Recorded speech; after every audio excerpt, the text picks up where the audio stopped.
આજનો વિડીયો ખૂબ જ મહત્ત્વનો છે। આજના વિડીયોમાં તમે જોશો કે કટોરી બ્લાઉઝનું કઈ રીતે સિલાઈ કામ કરવાનું છે અને સાથે સાથ જ્યારે મેં સિલાઈ કામ શરૂ કરી હતી ત્યારે મને કઈ રીતની પ્રોબ્લેમ થતી હતી, કેવા કસ્ટમર મારી સાથે વર્તન કરતા હતા, કેવા કસ્ટમર સારા આવતા હતા કે કેવા કસ્ટમર જાણી જોઈ અને આપણું કામ સારું હોય છતાં પણ આપણા વખાણ નહોતા કરતા, કામની કંઈ ને કંઈ બુરાઈ કરતા હતા। તો હાલો ફ્રેન્ડ્સ, હું છું વિશાલા પરમાર, મારી ચેનલમાં સ્વાગત છે। સૌથી પહેલાં તો ફ્રેન્ડ્સ, તમે જે વિડીયો જોઈ રહ્યા છો એ વિશાલા પરમારની ચેનલમાં વિડીયો જોઈ રહ્યા છો, જેમાં તમને મોસ્ટ ઓફ વિડીયો એવા જોવા મળશે ઘરેલું ઉપચારના, પાર્લરના અને સીવણ ક્લાસના મોસ્ટ વિડીયો છે। પરંતુ મારી આ ચેનલ છે ને મિક્સ કન્ટેન્ટ થઈ ગઈ છે। મિક્સ કન્ટેન્ટ થઈ જવાના કારણે ઘણા બધા એવા સબસ્ક્રાઈબર છે જે લોકો મારી ઘરેલું ઉપચારના જે વિડીયો હતા એના કારણે મને સબસ્ક્રાઈબ કરે છે। ઘણા લોકોએ પાર્લરના વિડીયોના વિડીયોના કારણે મને સબસ્ક્રાઈબ કરે છે। પરંતુ અત્યારે મેં ઘરેલું ઉપચારના ઓછા હું વિડીયો બનાવું છું અને મિક્સ કન્ટેન્ટ થઈ જવાના કારણે મારી ચેનલ છે ને એ મોસ્ટ ઓફ ડાઉન વધારે રહે છે, કારણ કે છે ને મિક્સ ચેનલ થઈ ગઈ છે। પણ બની શકે ત્યાં સુધી હું છે ને સીવણ ક્લાસના વિડીયો જરૂર શેર કરીશ। મારી બીજી ચેનલ છે વિશાલા પરમાર વિલોગ, એમાં હું વિલોગના રિલેટિવ વિડીયો બનાવતી હોઉં છું। અત્યારે છે ને ફ્રેન્ડ્સ એમાં પાર્લરના વિલોગ હું બનાવું છું, તો એ પણ વિડીયો જરૂર જોજો। હવે હું તમને એ વાત કરું કે ફ્રેન્ડ્સ, તમે સાચું નહીં માનો, જ્યારે મેં સ્ટાર્ટિંગ કર્યું ને તો તમને ખબર હશે કે કોઈ પણ વ્યક્તિ જ્યારે કોઈ પણ ધંધો શીખી રહ્યા છે તો એ ઝીરોથી સ્ટાર્ટ કરતા હોય, તેની પાસે ઝીરો નોલેજ હોય, એ વખતે એને કંઈ પણ નોલેજ હોતું નથી। એને જ્યારે જે શિક્ષણ મળ્યું હોય એ જ વસ્તુ એ શીખી અને કરતા હોય છે।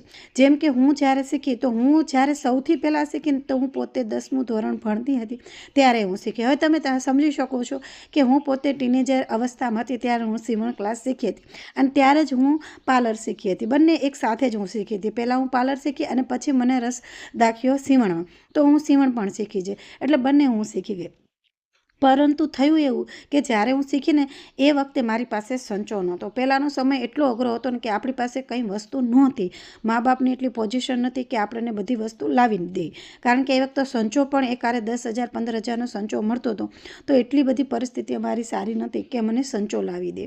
તો સંચો પણ નહોતો એ વખતે, અને જ્યારે હું શીખી ત્યારે જરૂરી છે કે જ્યારે પણ આપણે કોઈ પણ વસ્તુ શીખીએ ને તો આપણી પાસે એ વસ્તુ ઘરે હોવું જોઈએ, મશીન જેમ કે, કેમ કે મશીન હોય તો આપણે ઘરે પ્રેક્ટિસ કરીએ કે બેન અહીંયા ગમે તેટલી વસ્તુ આપણે એને શીખવાડે, પરંતુ આપણે વસ્તુ ક્યાં સુધી યાદ રહે, વર્ષમાં તો ભૂલી જ જવાના છીએ।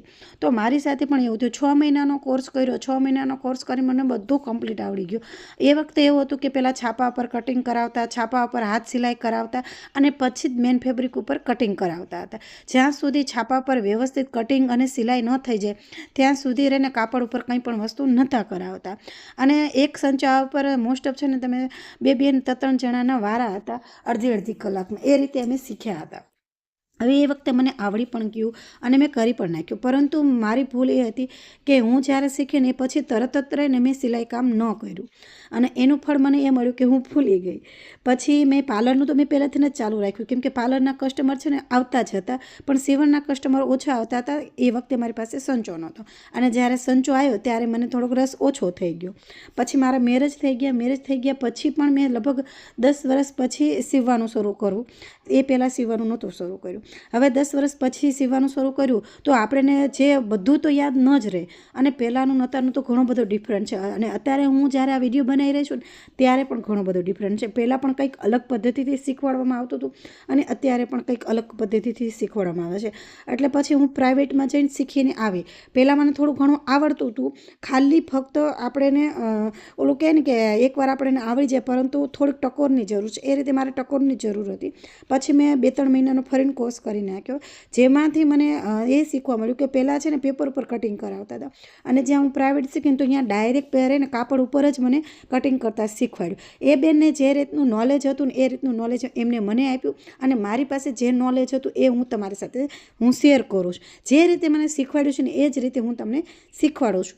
મારી આ પદ્ધતિથી તમે સાચું નહીં માનો, મારા ગામમાં 10 જણાના રોટલા ચાલે છે, યાની કે 10 જણાનો ઘરે બેઠા ધંધો ચાલે છે। એ લોકો આ જ પદ્ધતિથી રહીને સીવણ ક્લાસ કરે પણ છે અને સિલાઈ પણ લે છે। અને અત્યારે મારા 2-3 એવા જે વિદ્યાર્થી છે જે પોતે એક બ્લાઉઝના 250, 300, 400 એ રીતના લે છે, જે પ્રમાણે પેટર્ન હોય। મારા ગામની જ વાત કરું છું। એટલે આ ને આપણને એક પ્રાઉડ થાય છે કે હાલો મારા હાથ નીચે જે વ્યક્તિ શીખેલા છે તે પણ પોતાનો ધંધો કરે છે। અને એ વ્યક્તિ પણ પોતાના ઘરના સભ્યોને શીખવાડે છે અને આ રીતે સિલાઈ કામ કરતા હોય છે. એટલે એટલો મારી આ સ્ટોરી હું તમારી સાથે હું શેર કરું છું. બાકી તમે વિડીયો તો જોઈ જ રહ્યા છે કે હું કટોરી બ્લાઉઝનું સિલાઈ શીખવાડતી હોઉં છું. તો આ રીતની તમારે બધા જે વસ્તુ છે એને જોઈન કરી નાખવાનું છે. અસ્તરવાળું વગરનું હોય કે અસ્તરવાળું બ્લાઉઝ છે, એમાં ફેર એટલો જ હોય છે કે અસ્તરવાળું હોય છે ને એમાં સાંધા જોઈન નથી કરવાની, યાની કે જે મેન ફેબ્રિક અને જે અસ્તર હોય છે તેને જોઈન નથી કરવાનું હોતું. અસ્તરવાળા બ્લાઉઝમાં છે ને એ બધું જોઈન કરવાનું હોય છે, આમાં કંઈ જોઈન કરવાનું હોતું નથી. પણ આમાં થોડીક મહેનત વધી જાય છે. પૈસા ગામડામાં એટલા બધા કોઈ આપતા નથી. તમે જે રહો છો જે ગામમાં કે જે શહેરમાં કે જે તાલુકામાં, ત્યાં સિલાઈ કેટલી છે એ પ્લીઝ મને કમેન્ટમાં જરૂર કહેજો. અમારે ત્યાં છે ને સિલાઈ છે ને મોસ્ટ ઓફ છે ને 150 રૂપિયા 200 રૂપિયા એવી રીતે લેતા હોય છે. બાકી પછી પેટર્ન ઉપર આધાર છે. 150 રૂપિયા અસ્તરવાળાની હોય છે અને પછી તમે જેવી પેટર્ન કરાવો છો એ પ્રમાણે સિલાઈ લેતા હોય છે. તો આ રીતનું છે ને ગળાપટ્ટી પણ મારે રેડી થઈ ગઈ છે. મેં તમને જે ભાવ આપ્યા એ બ્લાઉઝના આપ્યા છે. ડ્રેસની અલગ અલગ ભાવ હોય છે. જે પ્રમાણે તમે ડ્રેસ સીવડાવો, કોલરવાળો છે, પાયજામાવાળો છે, યાની કે ધોતીવાળો છે, એ રીતના જે રીતની સિલાઈ કરાવો છો એ રીતના પૈસા લે છે. આપણે વાતોમાં આખું બ્લાઉઝ કમ્પ્લીટ મેં કરી નાખ્યું છે અને આ રીતે આગળ પાછળનો ભાગ પણ મેં જોઈન કરી નાખ્યો છે. આગળ પાછળનો ભાગ તમે જોઈન કરતી વખતે તમારે એ વસ્તુનું ધ્યાન રાખવાનું છે કે જે સિલાઈ છે એ સિલાઈની ઉપર જ સિલાઈ આવવી જોઈએ, આગી પાસે સિલાઈ ન થવી જોઈએ, એમાં ફિનિશિંગ નહીં આવે. મારા વિદ્યાર્થી અહીંયા આવે છે એને હું એ જ રીતે શીખવાડું છું. ભલે એકવાર ભૂલ થશે, 2 વાર ભૂલ થશે, 3જી વાર તો ભૂલ થશે જ નહીં. અત્યારે હવે હું ગળાપટ્ટી જોઈન કરતાં શીખવાડું છું. આ રીતે ગળાપટ્ટી જોઈન કરી નાખવાની છે. પહેલાં મેં ગળાપટ્ટી બનાવતા શીખવાડી છે. હું આ રીતે ગળાપટ્ટી કરું છું. બાકી તમારે પાઇપિંગ કરવી હોય તો એનો પણ જરૂર કહેજો, તો હું એનો પણ વિડીયો જરૂર શેર કરીશ. પણ મોસ્ટ ઓફ મારા તમે વિડીયો જોશો તો એમાં હું ને આ ગળાપટ્ટી જોઈન કરું છું, પાઇપિંગ નથી કરતી. મને પાઇપિંગ ઓછી ગમે છે એટલા માટે.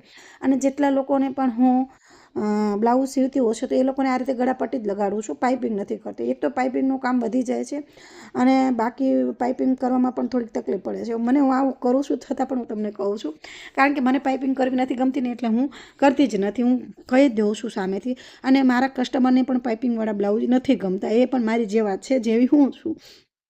પછી જ્યાં પણ ગોળાઈવાળો ભાગ આવે ને ત્યાં તમારે એને ચપટા લેવાના. ચપટા એ રીતે લેવાના કે તમારી સાઈડ જે રીતે હું આ વિડીયોમાં દેખાય છે એ રીતે તમારી સાઈડ એક એક ચપટો લેવાનો. અહીંયા જે કટોરીનો ભાગ છે ને અહીંયા તમારે છે ને 3 ચપટા લેવાના અને આ રીતે વાળી દેવાનો. વાળી અને પછી કટ કરી નાખવાનું. કટ કરવું જરૂરી છે, નહીંતર અહીંયા વળ બરાબર આવતી નથી અને ફિનિશિંગ સારું લાગતું નથી. એટલે જેટલી જગ્યાએ ગોળ હોય, ચોરસ હોય તો ત્યાં ખૂણા પાડવાના. બાકી આ રીતનું કટ કરી નાખવાનું. કટ કરીને આ રીતે વાળી દેવાનું અને અહીંયા તમારે છે ને ધારી સિલાઈ કરી નાખવાની. ધારી સિલાઈ કરવી જરૂરી છે. કદાચ તમે ન કરશો ને બીજી સિલાઈ કરશો તો પણ વાંધો નથી, પરંતુ હું આ રીતે રહે ને ફિનિશિંગ એક સારું આવે એ માટે રહે ને ધારી સિલાઈ કરું છું, જેનાથી કાપડ પણ આગુ પાછું ખસતું નથી અને સિલાઈ કરવામાં પણ મજા આવે છે. અને જ્યારે કસ્ટમર બ્લાઉઝ લઈ જાય તો એ લોકો પણ વખાણ કરતા હોય છે કે તમારે છે ને ગળાપટ્ટી બહુ સરસ તમે બેસાડો છો અને સરસ લાગે પણ છે, ફિનિશિંગવાળી લાગે છે.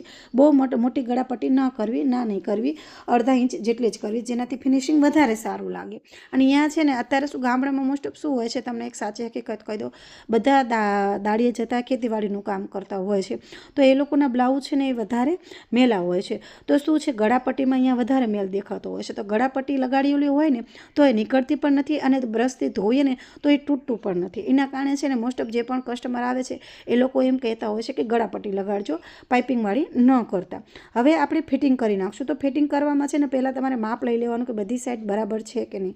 આપણે પાછળનું ભાગનું અત્યારે કરીએ છીએ તો પાછળના ભાગમાં રહીને આ રીતે શું કરવાનું, પટ્ટી પહેલાં વાળી દેવાની. અહીંયા મેં 1 ઇંચ એક્સ્ટ્રા લીધું હતું, જેનાથી મારે બીજું પટ્ટી જોઈન ન કરવી પડી. આનો મેં કટિંગ વિડીયો બનાવ્યો છે. ડાયરેક્ટ રહીને મેં કટિંગ કરી, કાપડ ઉપર ડાયરેક્ટ કટિંગ કર્યું છે અને ફરમા નથી બનાવ્યા, એટલે કે કાપડ ઉપર સીધું કટિંગ કર્યું છે. એ વિડીયો ન જોયો હોય તો વિડીયો જરૂર જોઈ લેજો. ડાયરેક્ટ અરેને કટિંગ કરી નાખ્યું છે. 40ની આ સાઇઝ છે. પછી તમારે આ રીતે માપ લઈ લેવાનું છે. ટક્સ પોઈન્ટ્સ મેં 4 લીધો છે અને લાંબો ટક્સ રાખ્યો છે, લગભગ 6નો રાખ્યો છે. 6નો લાંબો ટક્સ રાખ્યો છે કારણ કે ગળું છે ને ખૂબ જ મોટું છે અને 15 કે 16.5ની લંબાઈ છે, લગભગ એટલી લંબાઈ છે. કારણ કે આનું મેં કટિંગ કર્યું હતું ને એ મહિનો થઈ ગયો અને અત્યારે હું એનું સિલાઈ કરું છું, કારણ કે હું મારા ઘરે બેઠા પાર્લર પણ ચલાવું છું. તો અત્યારે તમને ખબર જ હશે કે સિઝન છે, તો સિઝનમાં હું નવરી નથી થતી, પણ જ્યારે પણ નવરી થાઉં છું તો ત્યારે હું છે ને સિલાઈના વિડીયો બનાવી નાખું છું, જેનાથી મારા જે સબસ્ક્રાઈબર છે એને કંઈ તકલીફ ના પડે. પછી બંને સાઈડ મેં ટક્સ લઈ લીધા છે. ટક્સ લઈ લીધા પછી બંને સાઈડ ફિટિંગ કરી નાખવાનું છે. આ રીતનું ફિટિંગ કરીને જોઈ લેવાનું, કંઈ આગું પાછું નથી. આગું પાછું હોય તો તમારે ફિટિંગ કરી નાખવાનું, કાં કટ કરી નાખવાનું. પછી રહે ને બાયની સાઈડથી હું અત્યારે માપ લઉં છું, અને તમારે નીચેની સાઈડ યાની કે કમરની સાઈડ છે ને બે છેડા એક સરખા જ હોવા જોઈએ. કદાચ બાયમાં આગું પાછું હશે તો હાલશે, બાકી કમરમાં તો તમારે એક સરખું જ હોવું જોઈએ. ત્યાં આગું પાછું હશે તો ચાલશે નહીં, કસ્ટમર ખીજાશે તમને. ખાસ કરીને એવી ભૂલ કોણ કરે છે? જે નવા શીખી રહ્યા હોય વિદ્યાર્થી, એ લોકો ભૂલ કરી નાખે છે, કાપડ આગું પાછું થઈ જાય છે નીચેથી, તો એ સારું નથી લાગતું. તો એ વાતનું તમારે ધ્યાન આપવાનું. પછી આ રીતની સિલાઈ કરી નાખવાની. જો બંને સાઈડ સિલાઈ કરવાની, પહેલાં સીધી સિલાઈ કરવાની, જે રીતે વિડીયોમાં તમને દેખાય છે એ રીતની તમારે સીધી સિલાઈ કરવાની, અને પછી તમારે છે ને એને ઊંધું કરી અને ઊંધી સિલાઈ કરવાની. એ રે ને અડધો ઇંચનો ગાળો રાખીને તમારે સિલાઈ કરવાની, જે રીતે વિડીયોમાં દેખાય છે. પછી તમારે માપ લઈ લેવાનું. આ છે ને એ બોડી મેઝરમેન્ટ પ્રમાણે મેં લગભગ સિલાઈ કરી હતી, કટિંગ કર્યું હતું. તો બોડી મેઝરમેન્ટ પ્રમાણે મેં અહીંયા માપ લઈ અને જોઉં છું કે આ કેટલો છે. આ 20નું છે, તો બંને સાઈડ હું 1.5નું રાખીશ, એટલે કમ્પ્લીટ જે માપ છે એ પ્રમાણે કમરની સાઈઝમાં આવી જશે. આ તો મને પૂરેપૂરો આઈડિયો હતો કે આ પ્રમાણે છે, એટલે મેં મારી રીતે અંદાજ પ્રમાણે કરી નાખ્યું. કેમ કે બોડી મેઝરમેન્ટ પ્રમાણેનું બ્લાઉઝ છે. એ વિદ્યાર્થીની કસ્ટમરની થોડીક ફરિયાદ હતી, બીજે સિલાઈ કરતા હતા તો એમનું માપ બરાબર નહોતું આવતું, એના કારણે મેં બોડી મેઝરમેન્ટ પ્રમાણે કર્યું છે. તો હવે 1.5 મહિનો થઈ ગયો, આજે હું ફરીને પાછું આ સિલાઈ કરું છું. એટલે 1.5 મહિનો નહીં, લગભગ 1 મહિનો થઈ ગયો. અને અત્યારે હું આ સિલાઈ કરું છું, એટલે મને એટલો આઈડિયો નથી કે કેટલું છે, પણ હું મારા અંદાજ પ્રમાણે મેં સિલાઈ કરી નાખી છે. પછી ફરીને પહેરાવી અને જોઈ લઈશ કે શું ભૂલ થઈ કે શું ન થઈ. હવે અહીંયા છે ને તમારે આ રીતનું માપ લઈ લેવાનું અને દોરી તમારે ફિટ કરી નાખો. આનું કાપડ વધ્યું નહોતું, એટલે પછી મેં સફેદ કલરની દોરી લીધી છે. કસ્ટમરને પૂછી નાખ્યું છે કે સફેદ કલરની દોરી લેવો તો ચાલશે? એમને કીધું ચાલશે તમ તારે. મારી પાસે લીલા કલરની પણ દોરી નથી, એના કારણે, કારણ કે હું અત્યારે સીવું છું ઓછું, એના કારણે હું અત્યારે મટીરિયલ ઓછું રાખું છું. અત્યારે મારે વધારે કસ્ટમર જે આવે છે તે પાર્લરના આવે છે. સિલાઈનું તો લગભગ હું હાવ ઓછું લઉં છું, જે મારા જૂના કસ્ટમર હોય છે તેનું જ લઉં છું, બાકી કોઈનું લેતી નથી. કોઈ ઉતાવળું આવે અને પૈસા જો વધારે આપતા હોય તો એનું પણ હું સિલાઈ લઉં છું. જેમ કે મેં લાઈવ વિડીયો આવી હતી તો એ ઉતાવળું જ બ્લાઉઝ હતું, એને મને 250 રૂપિયા મને આપી પણ દીધા હતા. તો વાતોમાં આપણું આ બ્લાઉઝ કમ્પ્લીટ થઈ ગયું છે. તમને આ વિડીયો ગમ્યો હોય, મારી આ મહેનત ગમી હોય તો પ્લીઝ યાર લાઇક શેર જરૂર કરી નાખજો, કેમ કે વિડીયો બનાવવામાં ખૂબ જ મહેનત થાય છે. અને તમારી મારી મહેનત તમને સારી લાગતી હોય કે વિડીયોમાં કંઈ તમને નવું જાણવા મળ્યું હોય તો પ્લીઝ હજી પણ કહી દઉં, like share and subscribe my channel.